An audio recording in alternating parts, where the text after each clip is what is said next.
So the theme of tonight's program is a spiritual journey through India.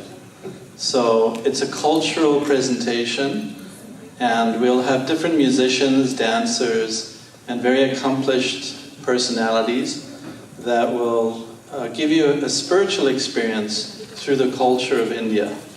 So traditionally there's a Swasti Vachana function before any spiritual program. So that entails bringing in auspiciousness and focusing on the spiritual nature of what we're doing. We're all spiritual beings, and therefore having that focus on everything we do helps in really relishing the entertainment and relishing the deeper meaning of how music, dance, and all of these activities actually help us spiritually to advance. So we'd like to invite all of the performers, as well as the children and Maharajas, to come up and do the invocation, or the Swasti Vachana. And tonight we will chant from the Isha Upanishad, which is one of the main Upanishads. There's 108 Upanishads, and the Isha Upanishad is considered central to all of them. And in all of the Upanishads, this mantra is chanted at the beginning of the Upanishad. So if you listen and meditate on the sound vibration and allow yourself to synchronize with that spiritual vibration, then the experience that you have will be of a higher resolution. So please, everybody that's going to do the invocation, please come up to the stage and we'll begin the invocation. So the Sanskrit mantras have a very wonderful effect, because they not only sound beautiful, but they resonate with our spiritual side. Even in England now, some of the private schools, which have nothing to do with Hinduism, actually have the children memorize Sanskrit verses because it enhances the memory and also makes the students more attentive and peaceful in class. So we'll begin the invocation.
Yes.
Recite some Vedic shlokas from the Bhagavad Gita. And these two young boys have actually memorized 650 verses from the Bhagavad Gita. For those of you who know, there's only 700 verses in the Bhagavad Gita, so they're almost done. And Geetha Kirti, their mother, she's a music teacher, but she's also a very wonderful parent because she's engaged her sons in this activity. And not only that, she has a school in New Jersey where she has taught many other children how to memorize. So this is a very important part of a child's development, is to actually know the importance of spirituality, and what better way for them than to memorize these potent verses from Bhagavad Gita. So not only does Geetha Kirti, but her children as well are armed with these verses. So you can't argue with them when they get older because they can just use these weapons. So, boys, please come up. So everybody, please give them a warm welcome.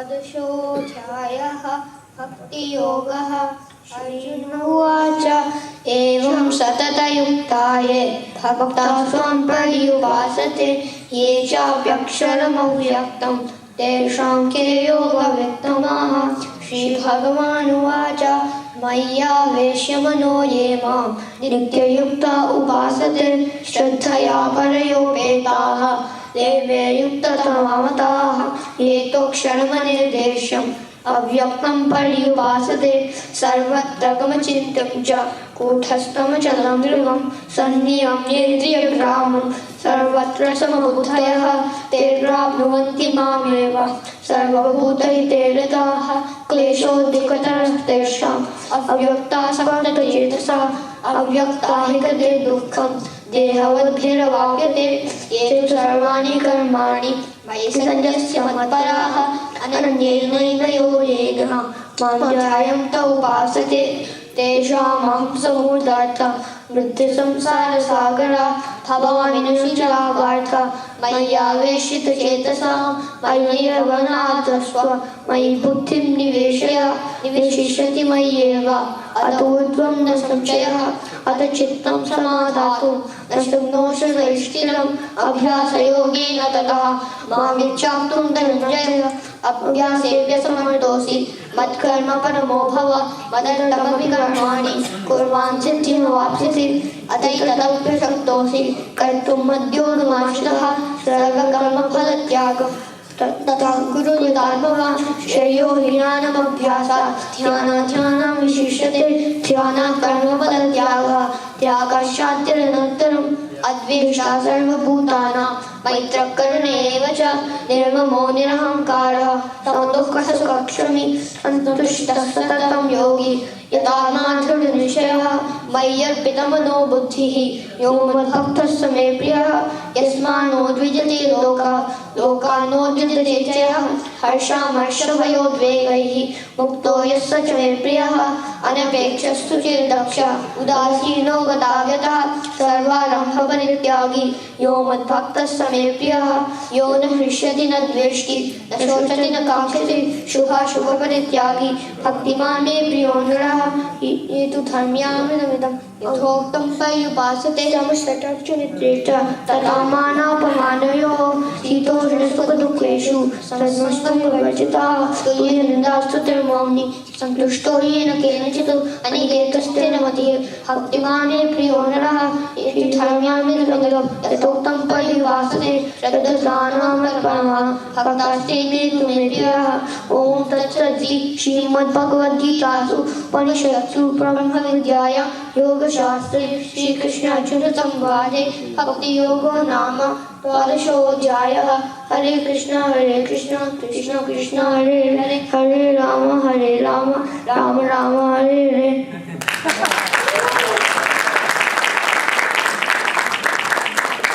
Thank you so much, Karthik and Neela. That was wonderful. So, I'm sure all of you recognize which chapter of Bhagavad Gita that was, right? So that was the 12th chapter, which is about Bhakti Yoga. So thank you very much. The next item on the agenda will be with Dr. Narahari and his wife Anjali. They've recently moved here from South Africa, but they're both originally from South India. And Dr. Narahari had spent more than 15 years vigorously playing sitar and practicing sitar. So he's a very accomplished sitar player. And on top of that, he's also an Ayurvedic doctor. He spent 6 years in India and is a qualified doctor. His wife Anjali is a pediatric nurse lecturer. And they have their daughter Iswari. So all three of them have relocated here to the United States, and we're very happy to have their presence in Orlando, to have a bona fide Ayurvedic Kaviraj that can help us heal our spiritual and material ailments. One of the things that he does is he has music sessions that help people heal their problems. So it's called music therapy. And this is based on the chakras in the body. I'm sure everybody's heard about the different chakras. So the resonating of these chakras can affect us in many ways. So besides healing through Ayurveda, he also has harnessed the power of music and its ability to heal. So everybody please welcome them.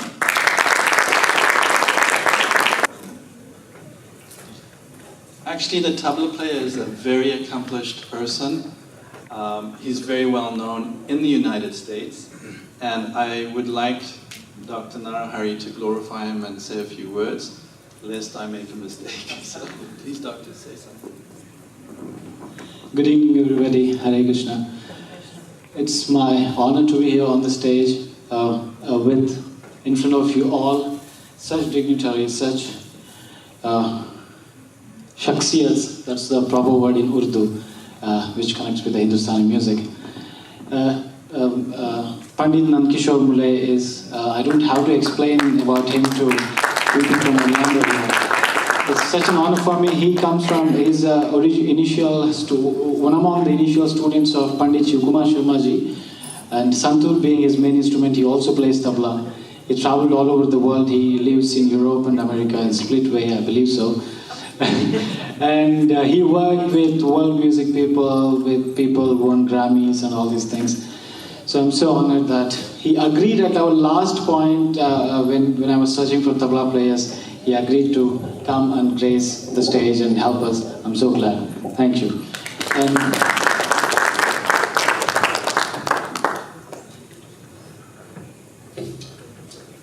actually, it's my honor that after a long time I get opportunity to play tabla. Yes, because most of them here they know as a santur player. Yeah. So today you have chance to listen to me on tabla.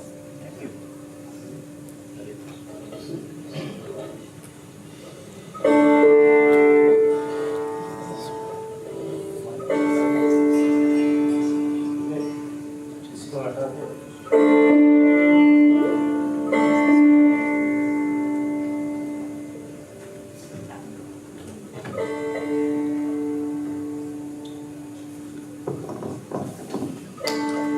thank you again. I will play short rendition. I'll do a short rendition on rag, an evening melody on rag Kirvani, which is an evening melody with a lot many emotions in it. For me, music, Indian classical music, all the ragas have got 7 permutation combinations, but 7 notes, and I feel the 8th note is the Krishna Prema, that this will take eventually there. So that's the aim of rendering each and every ragas that we practice. Thank you. We'll play in Teen Tal, 16 beats.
ecstatic. Did everybody feel how the tabla and the sitar was teasing your consciousness from the mental platform to the spiritual platform?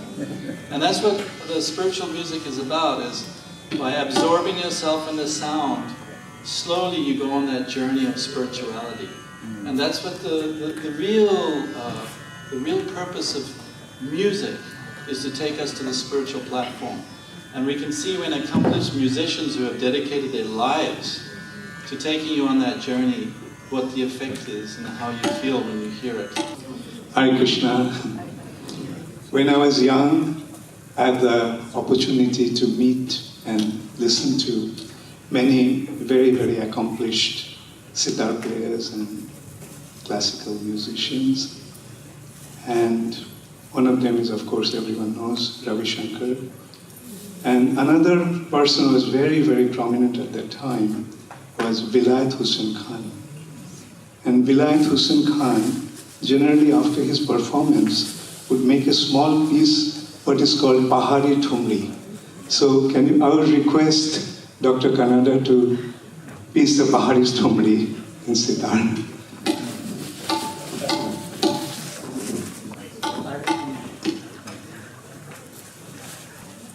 I have a small announcement about my divine relationship with His Holiness Maharaj. When I met him in South Africa, whenever I meet him, the first thing he asks me is, how is the music going on? And when I came to D-Line 3 months ago, he told Narahari, I'll get you a sitar. And this sitar, for me, is the one that he presented. It's sounding the best of Ricky Rams, the best of. आप सुन रहे हैं ना, मतलब आप इतना बढ़िया sitar. It's such a. It only happens with that divine grace and blessings. I mean, we just materially we play, but there is the thing, but somebody has to come and evoke it, and I'm feeling that, Guru Maharaj, to be honest. Thank you.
back home. So Geetha Chundi is from New Jersey. She's originally from India. And she'll be the next person on stage with a group of musicians. So I can just read a little bit about her. She's a professionally trained classical singer and music teacher. She's an A-grade certified in classical music from Potti Sri Ramulu University based in Hyderabad. She studied as a professional music teacher in India for over 7 years and has learned classical music for over 16 years and has taught classical music for over 16 years to her children. So Geetha has about 14 years of experience in teaching students in the United States. So she teaches classical music. She has a deep interest in teaching music so that she can educate people in the spiritual aspect of the divine. So today she's accompanied by Pratyush Govardhan. He's a Hindustani violinist and vocalist from Orlando, Florida. Originally born in Toronto, his gurus are his grandfather, Professor Hari Shankar Adesh, and his mother, Srimati Surabhi Adesh, to whom he owes everything. He's currently in his final year at University of Central Florida, where he's studying political science with minors in art history and French. He frequently performs around Florida. Then the next person is Keshav Nilabai. He's a senior electrical engineer, student from the University of Central Florida. He's a student of Shruti Laya Kendra, founded by Guru Sri Crudi Mani. Since 2007, he has been learning Mridangam from Guru Sri Crudi Mani and Sri Kumar Kantam of New Jersey. So we also have Krishna Rupa. She's originally from South Africa and is studying her majors in mathematics, and she also studies music. So she just came down today, and she's also on violin. So that's the team. Thank you.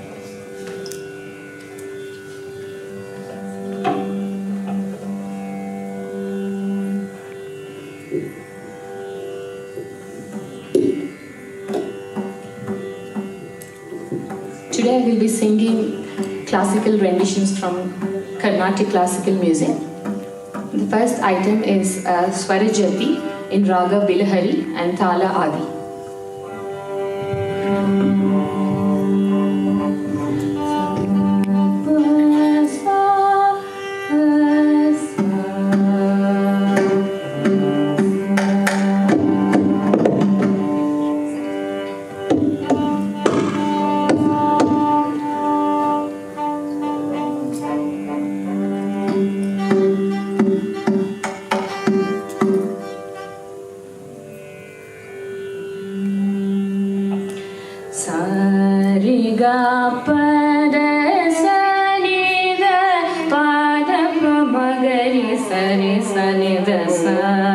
Sara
The next rendition is Swara Pallavi in Raga Hindola and Thala Adi.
For giving me this opportunity. I'm made up only of your mercy. Thank you so much. So I was taken away with that beautiful music, and as we know, these ragas have a potency of their own. There's many ragas, and each one of those ragas represent the relationship that the living entity has with God in different moods. So when we hear and absorb the music, it begins to help us remember that relationship with God. So it's very potent.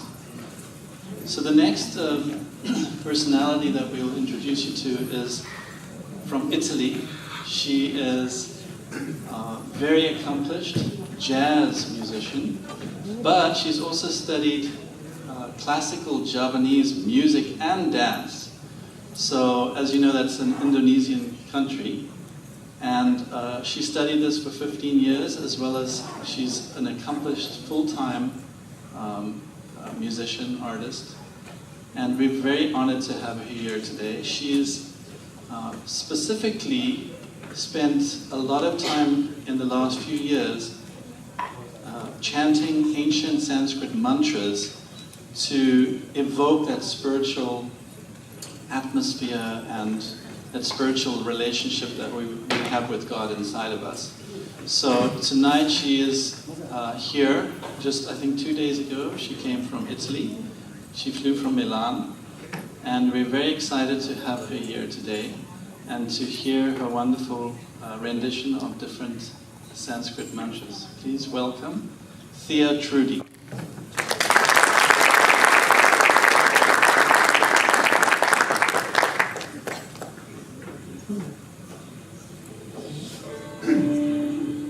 Hare Krishna, I'm very glad to be here today. Thanks to Bhakti Charu Swami who invited me. I'm very glad to have this honor to be part of a very transcendental moment for each of us, where we meet as spirits living temporarily in the material world and having the great opportunity to awaken our consciousness. So now I will sing some songs in Sanskrit who have a purpose to awaken the consciousness of those who chant these songs and those who listen to these songs. Because Sanskrit has this wonderful power to awaken our subtle energy and give us the awareness about who we are in reality, eternal spirits. The first Sanskrit song I will sing is Radhika Ashtaka. It's a tune dedicated to Radha, the divine, glorious, feminine energy. Kumkumakta kanchanabja garbahari gaurava pitanam chetabja kanda kirvi kirvi shorava kumkumakta kanchanabja garbahari gaurava pitanam chetabja kanda kirtinim vishorava mallavesha shuru sharva vanchitarkashadika maya matma pada padma tasya dasturadika mallavesha shuru sharva vanchitarkashadika maya matma pada padma tasya dasturadika.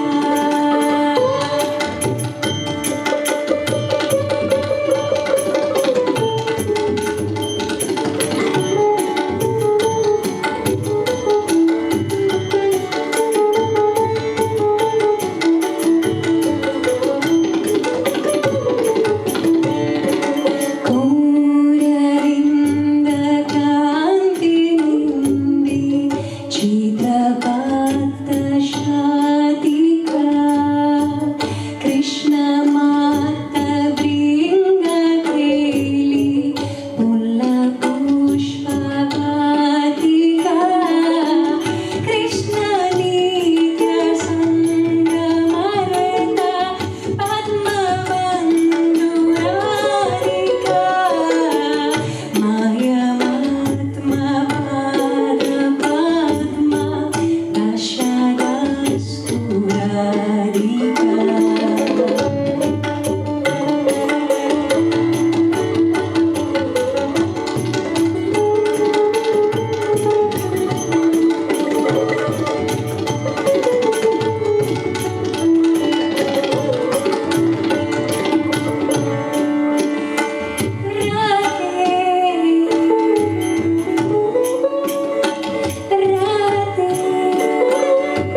The next mantra we will enjoy together, we will feel together.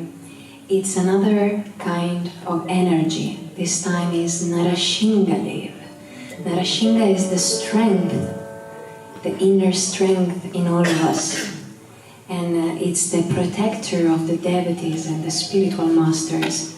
And it helps to get away all the negative influences that can attack us. So enjoy this purifying, energetic Narashinga prayer.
Jaya Prahlad Maharaj, Jaya Prahlad Maharaj, Jaya Prahlad Maharaj, Jaya Prahlad Maharaj.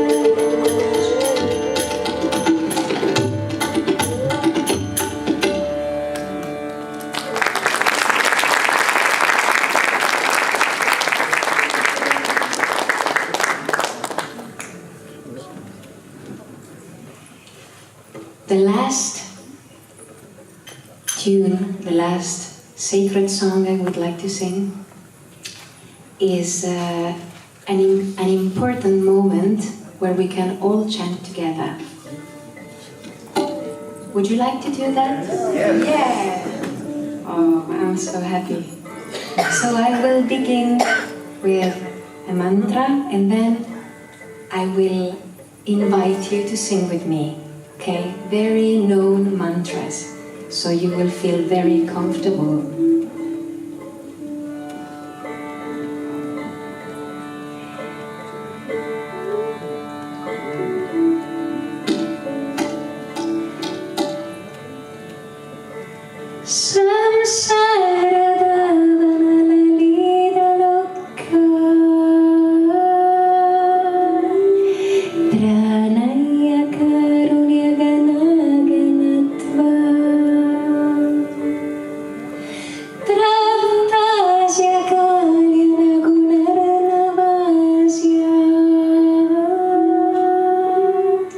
Vande Guru Shri Charana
journey now, it's starting to make sense, the spiritual transformation. That's the wonderful thing about classical music, is that it begins to resonate more and more with the soul. So we can see how the instruments capture us and start bringing out our emotions. And then how slowly we begin to transcend all those difficulties on the mental platform of work and living in this material world. So the wonderful experience that we're having is injected with a little secret that Thea has. And that is that the dawn of spirituality, the beginning of spirituality, starts with utsaha, enthusiasm. That's why we see all of these contemporary Christian churches. They want to get you fired up because it's that they're riding on that utsaha, that's enthusiasm. So we can see how Thea is evoking that, because that is the transport that takes you to the spiritual world. So once you're on that journey and you've reached the transcendental platform, then more of the senses begin to get engaged. So in this part of the presentation, something more wonderful begins to happen. After hearing all these wonderful musicians, the instruments, our consciousness begins to raise higher and higher. And then we begin to see something more wonderful. The engagement of the human body in the spiritual activity. And that is the dance part of this presentation. So today we're very fortunate to have a wonderful performer, born in India, but has been brought up in the West, which is very true of many Indian millennials these days. So we'd like to introduce to you Aiswarya Ravichandran. She was born in Sri Rangam, which is a spiritual city, and her parents then, that's in Tamil Nadu, for those of you who've never been to India, and her parents then moved to Dubai. So she has a bachelor's in engineering from Heriot-Watt University. They have branches in Dubai, in Scotland, and in Malaysia. So she did her first year in Dubai, and then she transferred to Scotland. So she's got a little bit of Scottish, let's say, what do they call it, the Highland jig in her dance. But she's a wonderful performer, and we're very fortunate to have her today. She's also very accomplished from a material point of view. She was working for Safran, which is a 21 billion euro in sales company. They deal in aeronautical, space, and defense equipment. So she's actually accomplished in all forms of Indian dance. Bharatnatyam, I'll read them out to you, but this is just a small list. So it's Bharatnatyam, Kuchipudi, Mohini Yattam, Kathak, Kerala Nadanam, and she's also been awarded with the Kala Tilakam Award for 4 years running as the top performer. So she's actually very accomplished, and we're so fortunate to have her here today. And she'll be performing with some of the other musicians. Please welcome Iswari. She's initiated as well, so her name is also Aiswarya. So Aiswarya Ravichandran.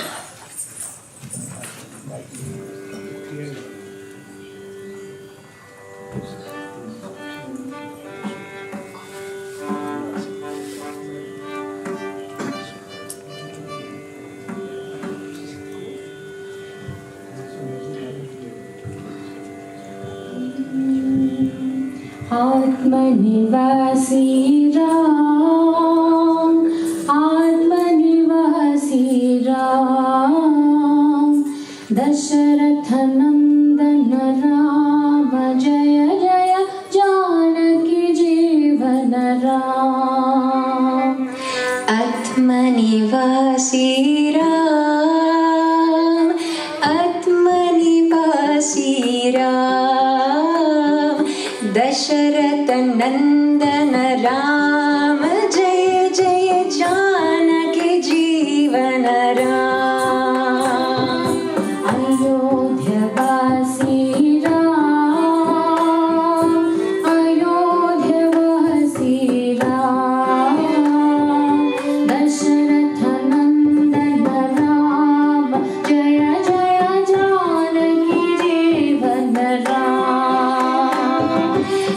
Ayodhyavasi Ram, Ayodhyavasi Ram, Dasharatha Nandana Ram, Jaya Jaya Janaki Jeevana Ram.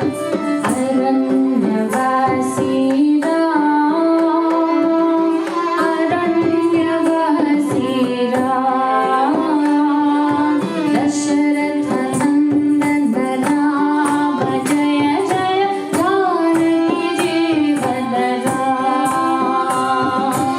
Aranyavasi Ram, Aranyavasi Ram, Dasharatha Nandana Ram, Jaya Jaya Janaki Jeevana Ram.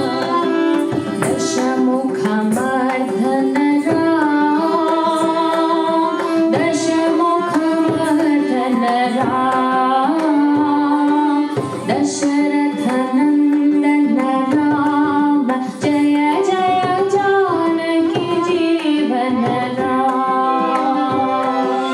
Dashamukhamardhana Ram, Dashamukhamardhana Ram, Dasharatha Nandana Ram, Jaya Jaya Janaki Jeevana Ram. Sita Vallabha Ram, Sita Vallabha Ram, Dasharatha Nandana Ram, Jaya Jaya Janaki Jeevana Ram. Sita Vallabha Ram, Sita Vallabha Ram, Dasharatha Nandana Ram, Jaya Jaya Janaki Jeevana Ram. Ahalyodharaka Ram, Ahalyodharaka Ram, Dasharatha Nandana Ram, Jaya Jaya Janaki Jeevana Ram.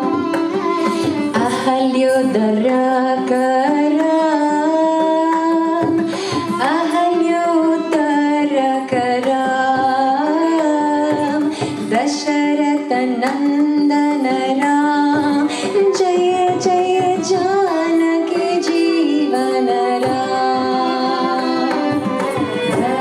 Bhaktavatsala Ram, Bhaktavatsala Ram, Dasharatha Nandana Ram, Jaya Jaya Janaki Jeevana Ram.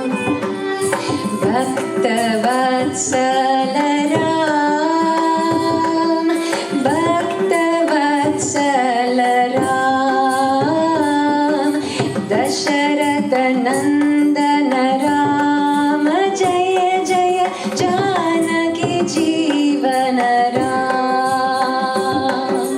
Bhaktavatsala Ram, Bhaktavatsala Ram, Dasharatha Nandana Ram, Jaya Jaya Janaki Jeevana Ram, Jaya Jaya Janaki Jeevana Ram, Jaya Jaya Janaki Jeevana Ram.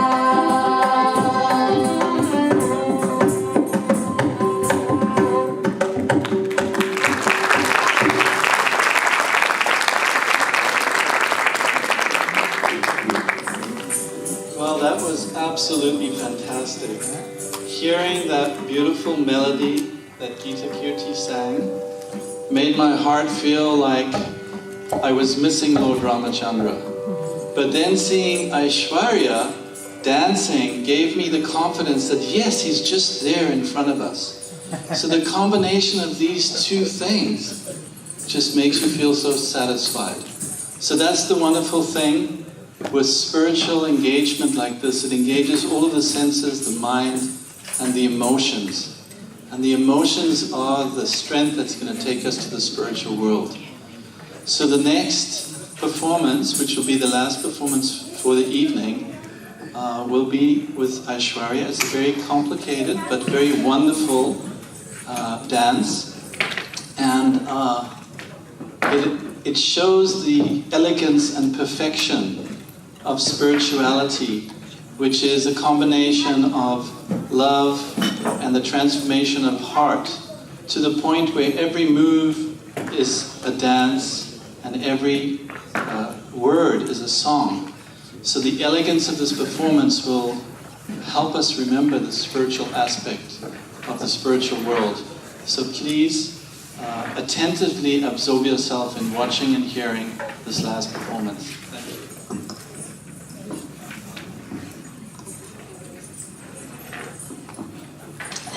Namaste to all the guests and all the chief guests that have come here for this evening. It really means a lot to all of us because we have been rehearsing for this quite some time now. So I just wanted to quickly brief on my performance today.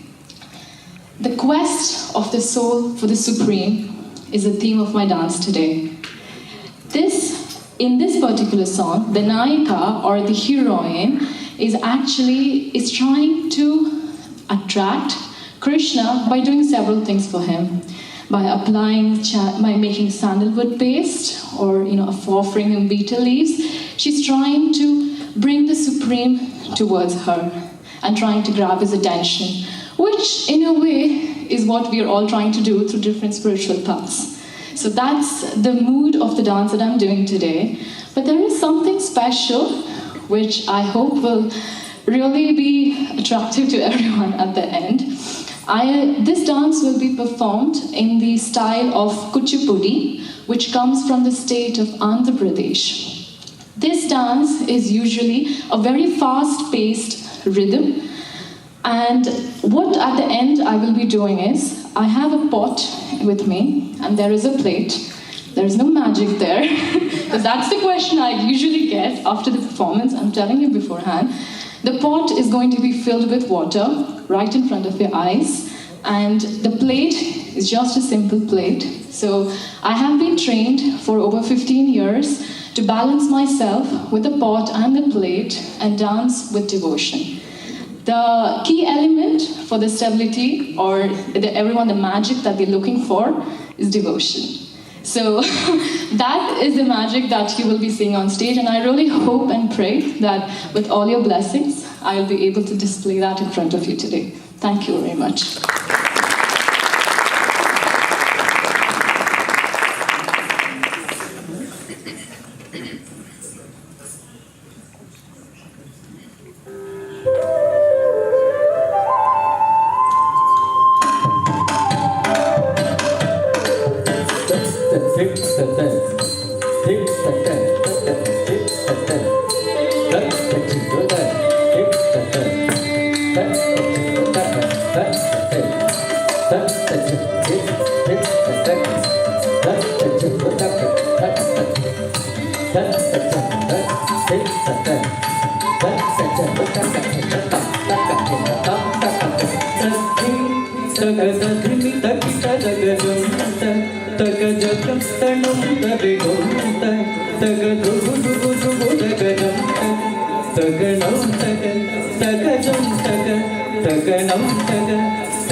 Suda Buddhi Chandra Swami Radha Yaduvamsa Suda Buddhi Chandra Yaduvamsa Suda Buddhi Chandra Swami Radha Yaduvamsa Suda Buddhi Chandra Swami Radha Yaduvamsa Suda Buddhi Chandra Yaduvamsa Suda Buddhi Chandra Swami Radha Yaduvamsa Suda Buddhi Chandra Swami Radha Yaduvamsa Suda Buddhi Chandra Yaduvamsa Suda Buddhi Chandra Swami Radha Yaduvamsa Suda Buddhi Chandra Swami Radha Yaduvamsa Suda Buddhi Chandra Yaduvamsa Suda Buddhi Chandra Swami Radha Radha Yaduvamsa Suda Buddhi Chandra Yaduvamsa Suda Buddhi Chandra Swami Radha Yaduvamsa Suda Buddhi Chandra Swami Radha Yaduvamsa Suda Buddhi Chandra Swami Radha Yaduvamsa Suda Buddhi Chandra Yaduvamsa Suda Buddhi Chandra Swami Radha Yaduvamsa Suda Buddhi Chandra Swami Radha Yaduvamsa Suda Buddhi Chandra Yaduvamsa Suda Buddhi Chandra Swami Radha Yaduvamsa Suda Buddhi Chandra Swami Radha Yaduvamsa Suda Buddhi Chandra Yaduvamsa Suda Buddhi Chandra Yaduvamsa Suda Buddhi Chandra Swami Radha Yaduvamsa Suda Buddhi Chandra Swami Radha Yaduvamsa Suda Buddhi Chandra Yaduvamsa Suda Buddhi Chandra Swami Radha Radha Yaduvamsa Suda Buddhi Chandra Yaduvamsa Suda Buddhi Chandra Swami Radha Yaduvamsa Suda Buddhi Chandra Swami Radha Yaduvamsa Suda Buddhi Chandra Yaduvamsa Suda Buddhi Chandra Swami Radha Yaduvamsa Suda Buddhi Chandra Yaduvamsa Suda Buddhi Chandra Swami Radha Yaduvamsa Suda Buddhi Chandra Swami Radha Yaduvamsa Suda Buddhi Chandra Yaduvamsa Suda Buddhi Chandra Swami Radha Yaduvamsa Suda Buddhi Chandra Swami Radha Yaduvamsa Suda Buddhi Chandra Yaduvamsa Suda Buddhi Chandra Swami Radha Yaduvamsa Suda Buddhi Chandra Swami Radha Yaduvamsa Suda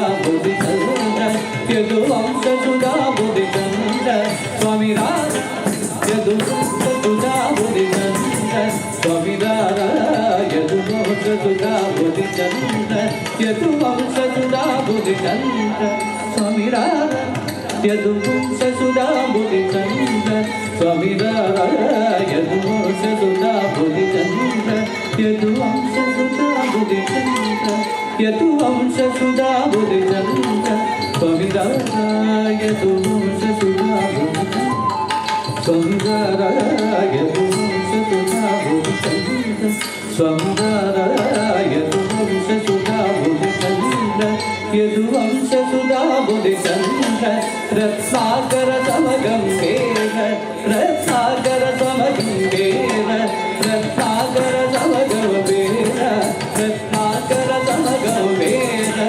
Sadakoti Mammadakara Sadakoti Mammadakara Sadakoti Mammadakara Sadakoti Mammadakara Basura Buddha Balarana Jora Basura Buddha Balarana Jora Nari Jana Manasa Jora Nari Jana Manasa Jora Nari Jana Manasa Jora Nari Jana Manasa Jora Nari Jana Manasa Jora Nari Jana Manasa Jora Mammedu Samana Dena Mammedu Samana Dena Mammedu Samana Dena Mammedu Samana Dena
Wasn't that absolutely wonderful? Thank you very much. That is transcendental perfection and wonderful. The interesting thing is that when you get to the end of it all, the spiritual journey, at the end it's personal. The pastimes, the leader of the Lord is what comes at the end. It's that spiritual journey is not void. It's not something which is disappointing. It's full of wonder, perfection, and everything satisfying to the senses. Shesha Prabhu was also adorned with one of the highest qualities, which is humility. Humility is the crest jewel of the Vaishnava. And we're very fortunate today to invite him to say a few words to bless us. Please welcome Shesha.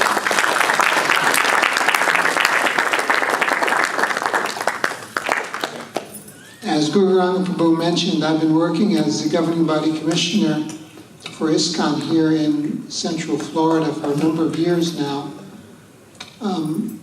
And I think that over the last couple of years, we've made a turn in our efforts to spread the teachings of our spiritual master, His Divine Grace, A.C. Bhaktivedanta Swami Srila Prabhupada. And that turn has been that His Holiness Bhakti Charur Swami is now spending more time in this area and then engaged in different projects such as this one and such as the Deland project a little north of here. And I think it's a very, very good development for the ISKCON Society and Central Florida and the state of Florida in general. So I'd like to personally thank him for dedicating himself. Actually, Bhakti Charur Swami, he may be introduced as a senior sannyasi disciple of His Divine Grace, Srila Prabhupada. But I like a better introduction for him as an intimate disciple of His Divine Grace, A.C. Bhaktivedanta Swami Prabhupada. He had so many intimate services for Srila Prabhupada in his last days here. It's almost like Krishna sent him to perform those services in a way that others couldn't during Srila Prabhupada's last days here. So he's a very intimate disciple, and I think anytime you get the association of spiritually advanced persons, it's a benefit in your life. I think we've seen that in the musicians and performers tonight. And we see it in all that Maharaj is doing and ISKCON is doing to spread chanting of Hare Krishna. So I don't want to take too much time, but I did want to take that opportunity to thank Bhakti Charur Swami for inviting me and coming down to the program. Hare Krishna. Thank you so much to Shesha Prabhu. The next guest that I'd like to invite is Raghavan Munsami. He's a dear friend of mine from South Africa, and he's a dear friend of Bhakti Charur Swami's as well. He has known Bhakti Charur Swami from 1991, and they have grown in a spiritual relationship. So we're very fortunate to have him here. He flew all the way from South Africa. Raghavan is one of the leading businessmen in South Africa. He's considered the top 10 successful businessmen in the whole of Africa. And his operations that his company does is not just the material operations. Everything they do has to have some social benefit as well. So Raghavan not only makes money, but he also utilizes that money in different socially beneficial projects. Raghavan is probably one of the most intelligent people that I've ever met. He's so intelligent that sometimes he awes me, but I think I'm beginning to see that with all Indians. They're super intelligent, they're going to take over the world. So I ask everybody to give him a warm welcome. Swami, distinguished guests, ladies and gentlemen, it is indeed a privilege and an honor for me to be here tonight. But I am supremely grateful and humbled to share the evening with His Holiness, Dr. Charaswami. I have every confidence that he will inspire all of us tonight. I'm humble insofar that His Holiness is not just the bearer of profound Vedic knowledge, he's also the authority of this knowledge. So I have every reason to believe that we will all be positively impacted by his wisdom. And hopefully not just Orlando, but the whole of America. So it's a great privilege, Your Holiness.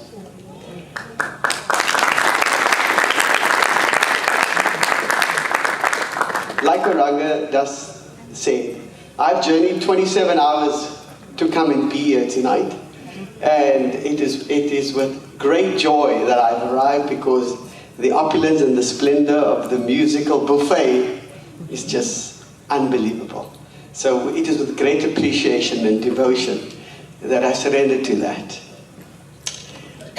My journey and the message I bring from Africa, and the reason I've come to speak with you tonight, is to bring a simple message, that when big things happen, we learn small things. But when we master small things, we achieve great things. Now, I was born in the darkest hour of apartheid. It was an extremely difficult system of separation and segregation. And as much as this hostility and ugliness and darkness was all around me, somehow I remained unaffected. And the reason I was unaffected by the atrocities and the ugliness and the brutality of apartheid is that I was able to see that bigger things were happening. In that, graced on the shores of Cape Town are the two mighty oceans, the Atlantic Ocean and the majestic Indian Ocean. And it is in Cape Town that they converge. And there I learned at a young age the power of convergence. Where two mighty oceans converge, there is a great awakening. And where this convergence takes place, there is great life and great vitality. Fortunately for me, I was able to tap into this resource and the wisdom of this convergence. And I thought, wow, it has been a valuable and a useful tool to me. And I felt somewhat accomplished. But only to realize that, convergence is something that has been practiced in Vedic culture from time immemorial. And I would like to explain what I mean by that. This garland that I'm wearing is a somewhat sacred tradition that we've been practicing and doing for years. To a large degree, most of us don't really understand. So I thought I would share this relevance of convergence which I experienced when two mighty oceans came together. So the first thing that we learn about the garland and how it brings convergence, we have learned this in our daily lives. If you come to my house, as I'm sure if I come to your house, we are greeted by the front door by the garland. And if I walk through your house, I would find the pictures of your loved ones who have departed, and I would find that there's a garland.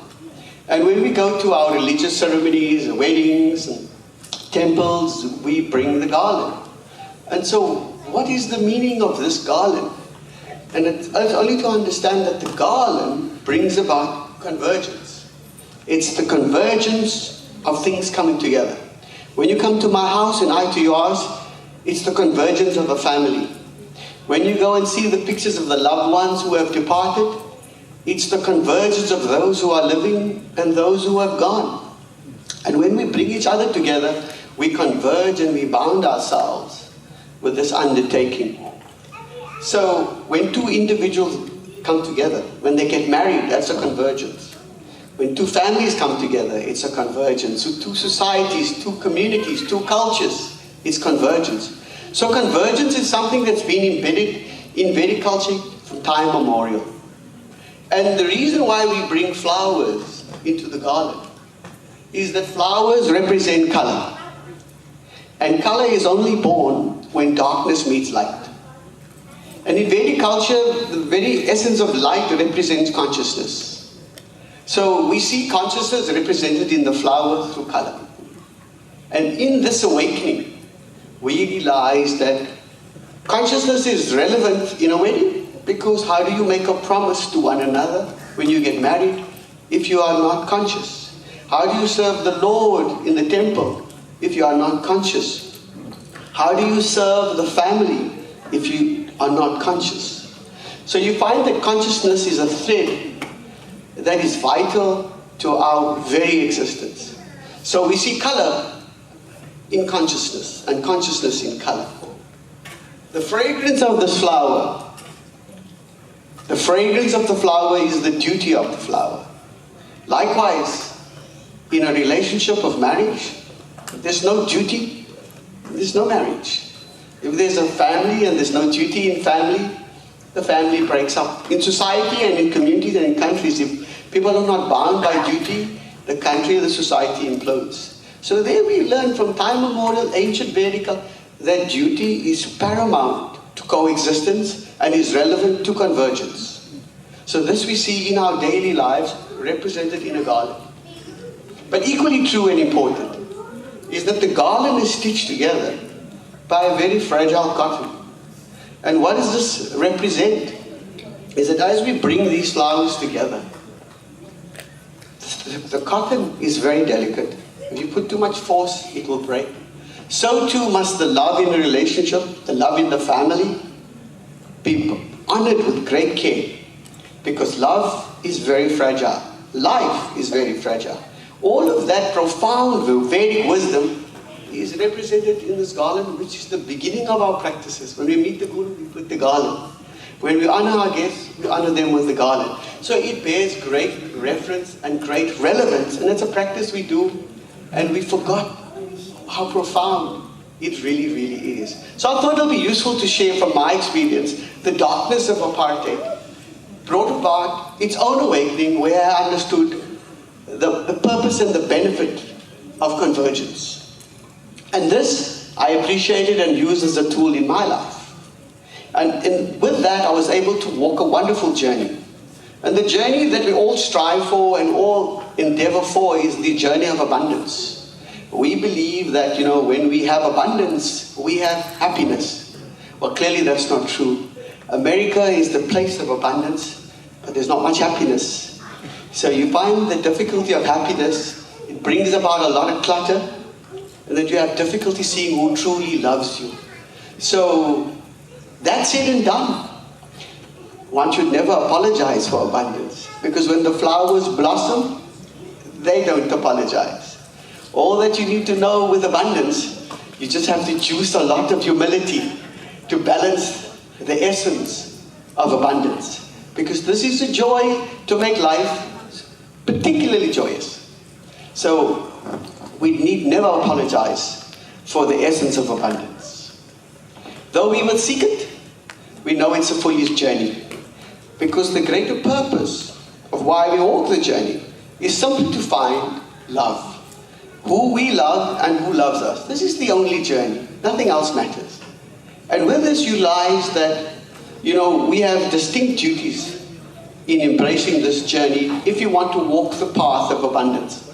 And truly honor the path of happiness. Because happiness is not abundance, it's love. And so the guiding principles that was bestowed on me by two very simple individuals, my parents, was born in equally difficult times. But they were able to teach me some very basic fundamental principles, which has enshrined me on my journey, which I'm sure most of you embrace. And those three basic guiding principles that I was gifted was, know what your mother wants. And what does your mother want? Well, your mother wants one thing only. She wants you to keep her children together. If you keep her children together, she is satisfied. Now, this is easier said than done. I come from a family where I have 8 siblings. We are 9. So to keep 9 people together is not an easy task. And there can be no greater job and no greater thankless job than trying to keep siblings together. Because nobody will judge you as poorly or as badly and speak to you as harshly as a sibling. And they are allowed. and they alive.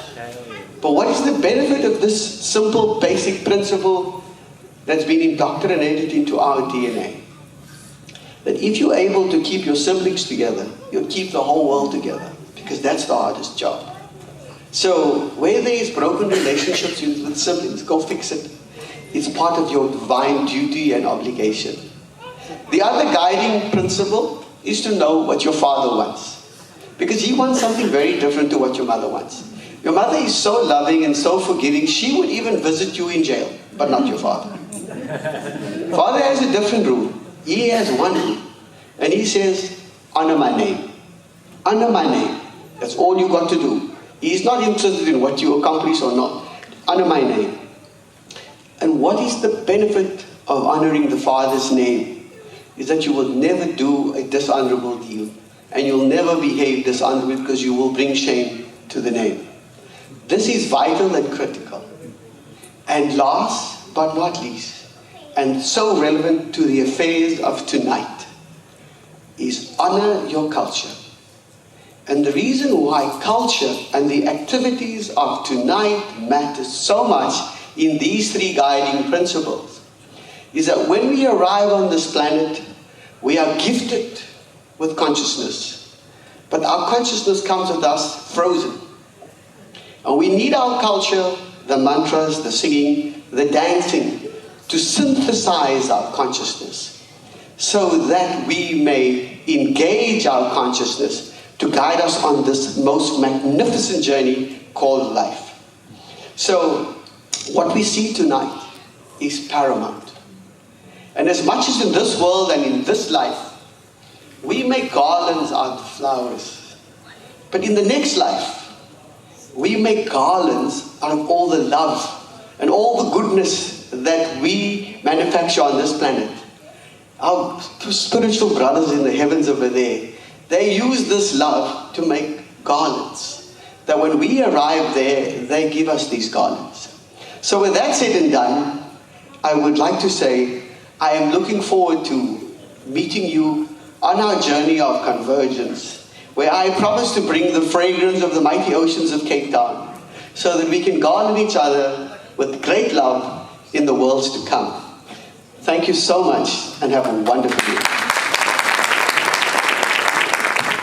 Thank you so much, Raghavan, for your enlightening words.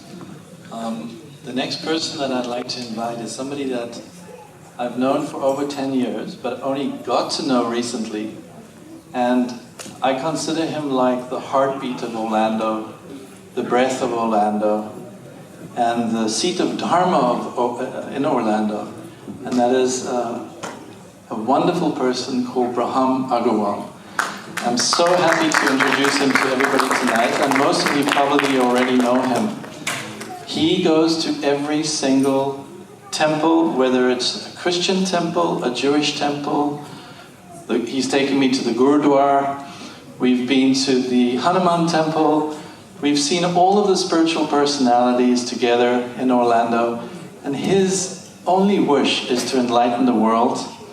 And not only Mr. Brahma Agarwal, but his whole family is engaged in these activities. He set such a wonderful example to all of us in his lifetime of service in Orlando and in India and all over the world. And his wonderful son-in-law, Suresh Gupta, is with him today. Suresh is such a wonderful person. He has such amazing personality. He's as sweet as honey and as sharp as a knife. He's a businessman. He's an accomplished person. And his wife is full of bhakti. She is the most devoted person I've ever met.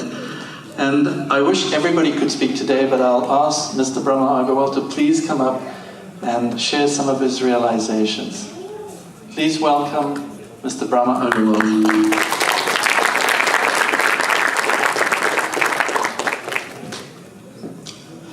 There is always a temptation to exaggerate things. That's what he has done about me. And he also forgot to mention the mosque. I've been to a mosque as well. Did the namaz and talked to the imam. In fact, I shared this, the meaning of Ganesha with him. Showed him this picture and told him what it all means. And what he said was, after all, see, I said, this Ganesha's picture can teach you art of living. And after seeing all this and some of the other deities in the temples, he said, wow, these murtis have meanings? They can teach you art of living? There is a usefulness to these? Why didn't you tell us all this before? Because we broke so many temples all over the country. And also he says, why don't you share this knowledge with the whole world? And we don't. Why? Why don't we share this knowledge to the whole world? Because we don't know, the pujaris and the temples don't know either. It's a shame. And talking about this convergence, I think now it's going to happen with the people, just the previous speaker said. There was a time when people went to China, Indonesia, and all those places, and you can see what happened. China, Japan, Indonesia, Southeast Asia, the biggest Hindu temple is where? Cambodia. Now I think it's going to happen here. There's a divine plan. This is where Swamiji has, we admire Swamiji, what he is bringing here. So I think this is what is going to happen here as well. The East and the West, the convergence of East and the West, the greatness of the spirituality from the East, and the technical knowledge from the West. So the world will become so beautiful. I was just told that in Kerala, 300 temples were demolished. And I just met somebody 2 weeks ago, and he's going to take on the renovation of those 300 temples. And I really admire Hare Krishna movement, ISKCON movement, and I was very, very fortunate to have met Prabhupada in Africa, Kenya. What a wonderful job he did. I mean, one person comes to America with no money and no contacts, and there he is, he stands chanting, and how many thousands of people are now involved in Hare Krishna movement, ISKCON movement. How many languages the Geetha has been translated.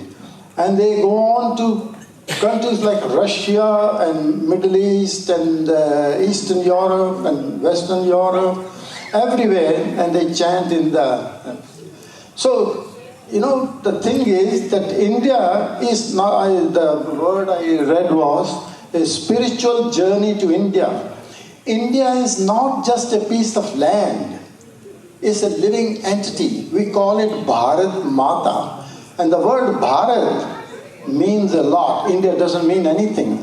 Bharat really means, Bha means spirituality, and Rat means permeate, totally absorbed into it. The whole country is a spiritual country. Everything in India, all the rivers, we say Ganga Mata. All the rivers, the mountains, the trees, everything is deified. We respect and we worship everything. In fact, we even say every atom is permeated by spirituality, by divinity. So this is where we also take care of the environment in our country. Now we are all worried about environment, but we were always concerned about the environment. And so a lot of good things are now happening. Whatever happened in the 200 years we were under British rule, and then 70 years of other rule. And now things are turning, and you will see how Hare Krishna movement has a great role to play. Because they are the ones, in India people thought they are sattvic, but they were a lot of tamasic attitudes. Now we have got this rajasic attitudes. People from America have all rajasic. So there is that activity, and they are taking it on. So I'm very, very happy that this program is happening here.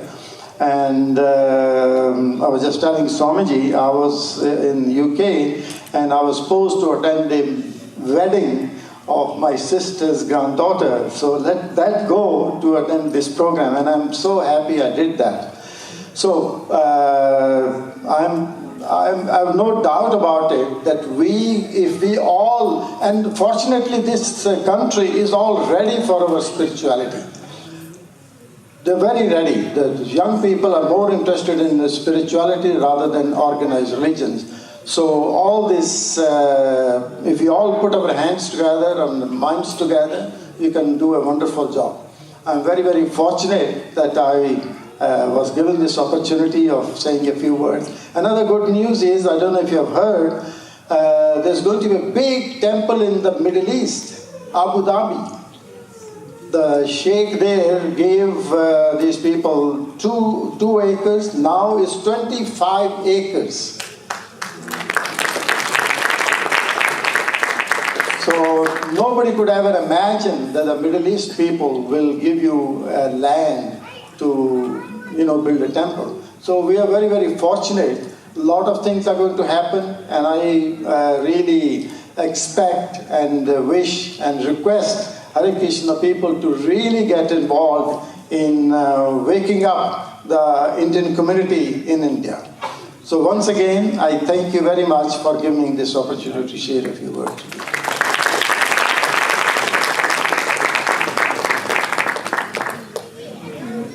Thank you so much to Brahma Agrawal, and I went to him at a meeting where there was an interfaith meeting with everybody there, and he was friends with everybody. As he said, the Mulana, the Jewish rabbi, everybody knows him.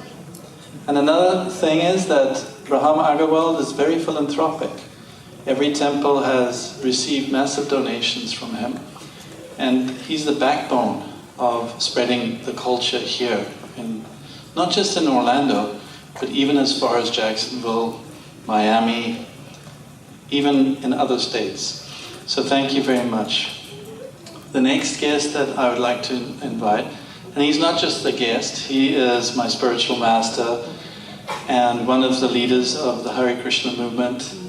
He's also, sometimes I think about it, Raghi once gave me an example. I'm a small businessman and Raghi's a very large businessman. So he told me one day, you do your things, I'll give you the air cover. In a war, somebody's on the ground, but they need air cover. So Raghi told me, Graham, you do business, but when you need that air cover, you call on me. So, in many ways, Bhakti Shri Maharaj is the air cover that we all need in our spiritual lives. When we go out of line, when the forces of the material energy overcome us, then Maharaj is always there to give us that air cover. And not just air cover, but love, affection. He is our Father, spiritual master, and a wonderful living entity whom, whenever I meet him at the airport, he's just ending a conversation with somebody he met on the plane. And suddenly they've become a new relative in his life. They've become part of his life. And his memory of all these people is so extensive, it just boggles my mind. Actually, tonight, Maharaj should have been the one to explain all the glories of all these personalities, but he deputed me to do that, and I'm sure I did a poor job, but I would like to tell everybody here tonight that please, with all your hearts, give a wonderful welcome to His Holiness Bhakti Shri Maharaj. Hare Krishna.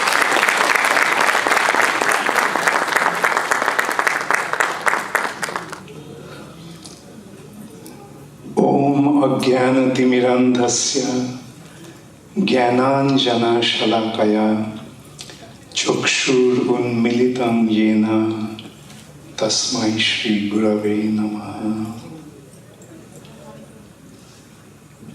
I offer my heartfelt obeisances unto my spiritual master, who opened my darkened eyes with the transcendental knowledge.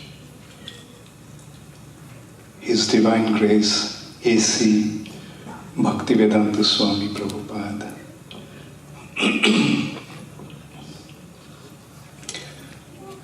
This program actually is an expression of my appreciation to Mr. Agarwal for all the wonderful, sincere endeavor he is making to spread the Vedic culture. I was feeling very thankful to him because we are quite new I would say I am quite new in this area. Orlando, I came here about 1.5 years ago. And we are trying to do something on a piece of land in Dilland. We have about 120 acres of land there, trying to develop something there. And it is a struggle, naturally, to start something from the scratch. Then one day, one of my acquaintances told me that one Mr. Braham Agarwal wanted to meet me. So I said, fine. So Mr. Agarwal came to meet me with his wife, daughter, and son-in-law. And Mr. Agarwal not only appreciated what I was trying to do here, he actually wanted to buy a beautiful piece of property to enable me to do whatever we are doing. Anyway, in course of time, that offer was not so important. Especially, we already started something. I told him, like, look, I wish you told me this, showed me that piece of land before we started our project there. Then naturally, I would have fallen for that, because compared to our piece of land, that was a wonderful property. Ours was actually a Baptist youth retreat center, and that was also a Baptist youth retreat center, but that was actually much bigger and much better than what we had. That actually touched me very much, that here is a person who didn't really know me that well, but here he is prepared to offer me a property that is costing a few $1 million. And that actually showed how sincerely he was trying to spread the Indian culture in the Western world. I think what he actually noticed, as he himself mentioned, that we are trying to combine the East and West together. And he felt there lies the key of success. Like, as Indians, if we cultivate Indian culture, promote Indian culture, that's nice. But the actual effect of that will happen when others from other denomination, other background, other culture, other religion, come forward and accept it. That will prove the universality of this presentation, of this culture. There are two ways you can conquer. Like, there had been many, many great conquerors in the world. But they conquered with military power. Alexander, Julius Caesar, Napoleon Bonaparte. But there is another way that you can conquer. That is, you conquer with your culture. The cultural conquest. And that is what India had been doing since time immemorial. Indian domain spread from the eastern side, you can say, to Java, Sumatra, Bali, Borneo, and in the western side to Persia and beyond. But India did not actually use it. India did not try to conquer with military power. They conquered with their culture. In that respect, there's a very beautiful poetry by Rabindranath Tagore.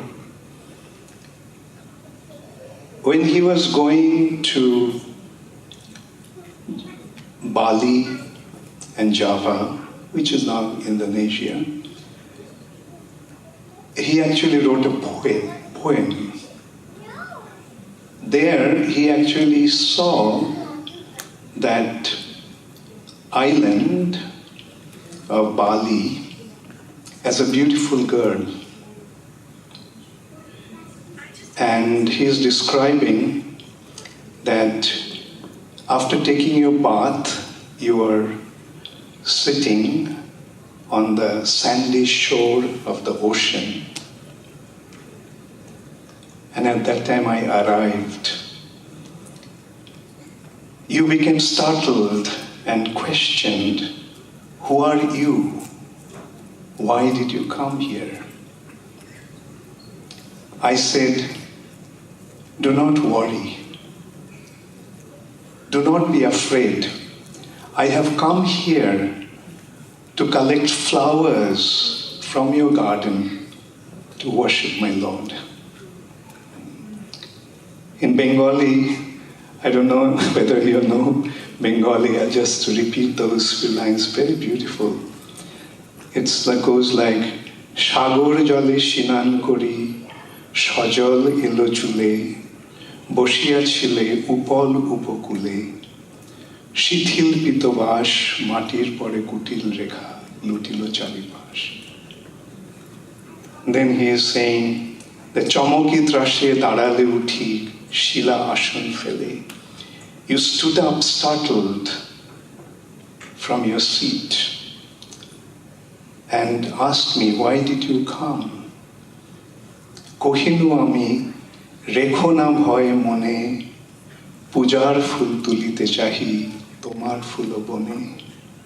Do not be afraid. I have come here simply to collect the flowers from your garden for my worship.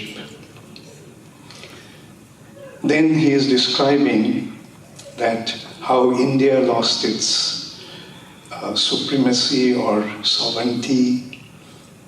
And he's describing as if in the ocean his ship got drowned and he lost everything. But now he has come. That previously I came here as a prince, but now I do not have that glamour and grandeur. I simply have come with my veena instrument, and see if you can recognize me. So, that actually says India's attitude. India went to different countries and won them over with their culture and love. Today, you go to those parts of the world,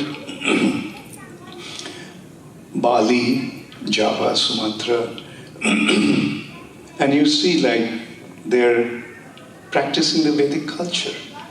They're worshipping Lord Ram, they're worshipping Krishna. As a matter of fact, in Bali, which is actually a Muslim country, the king there is a Muslim, naturally, but their most important function is the depiction of Ramayana. And the custom is the princess plays the role of Sita. This culture, this custom is still being practiced. So Actually, this, as I said, like I wanted to organize this program in order to express my appreciation for what Mr. Agarwal is doing. I simply wanted to show that I am with you. And this is what we can present. And this is how we are actually try to win the hearts of others.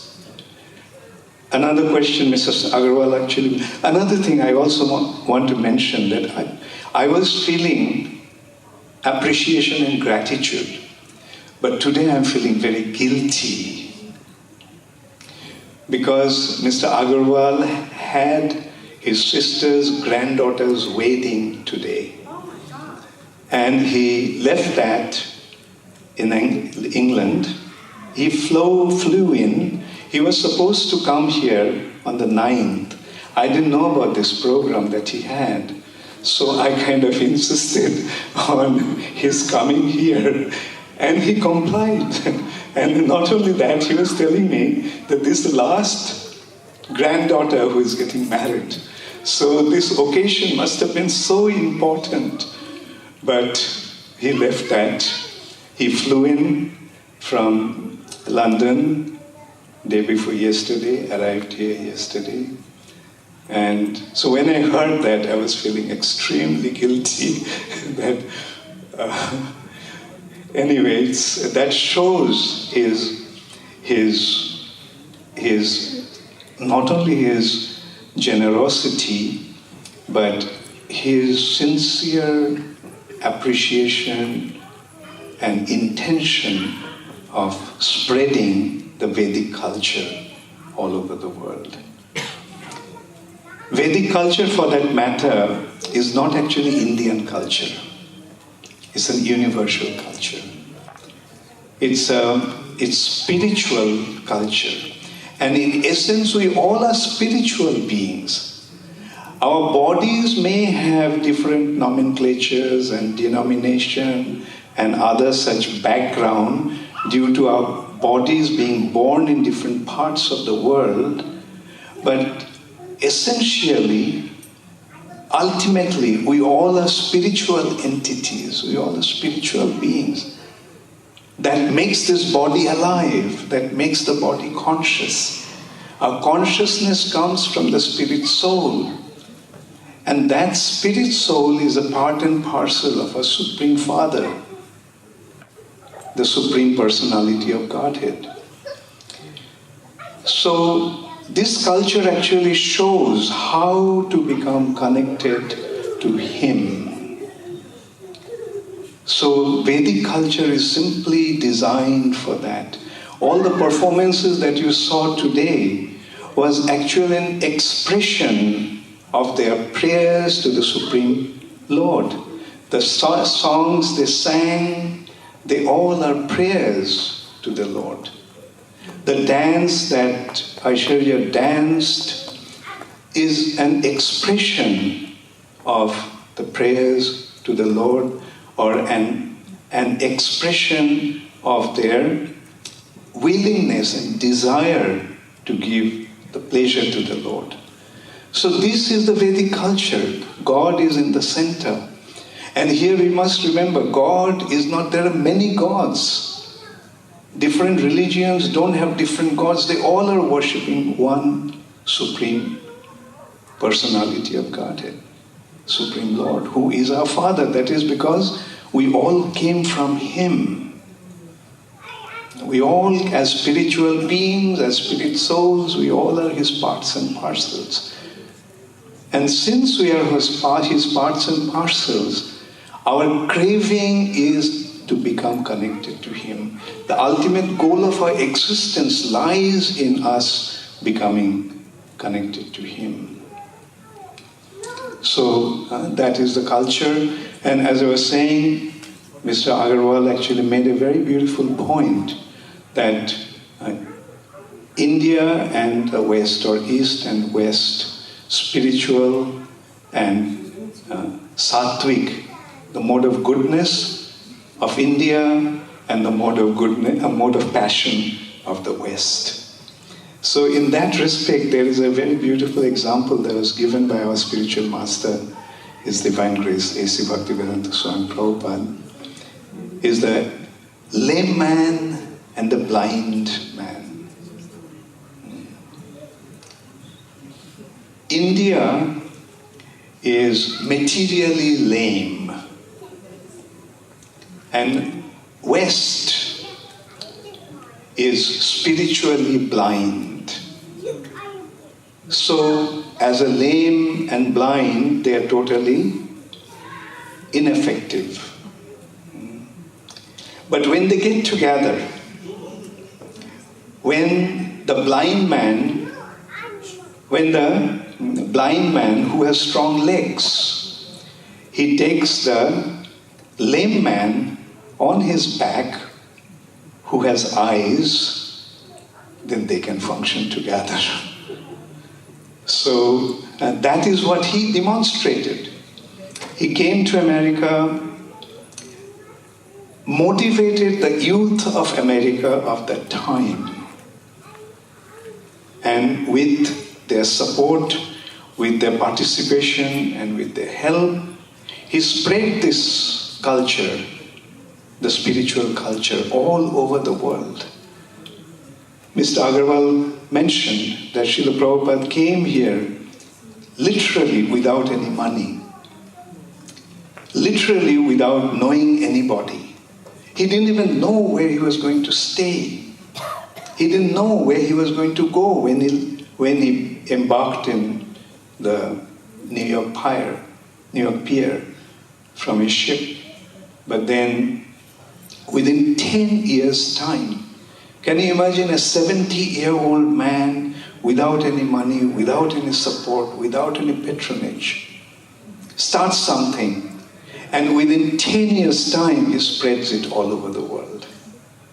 That's what he achieved.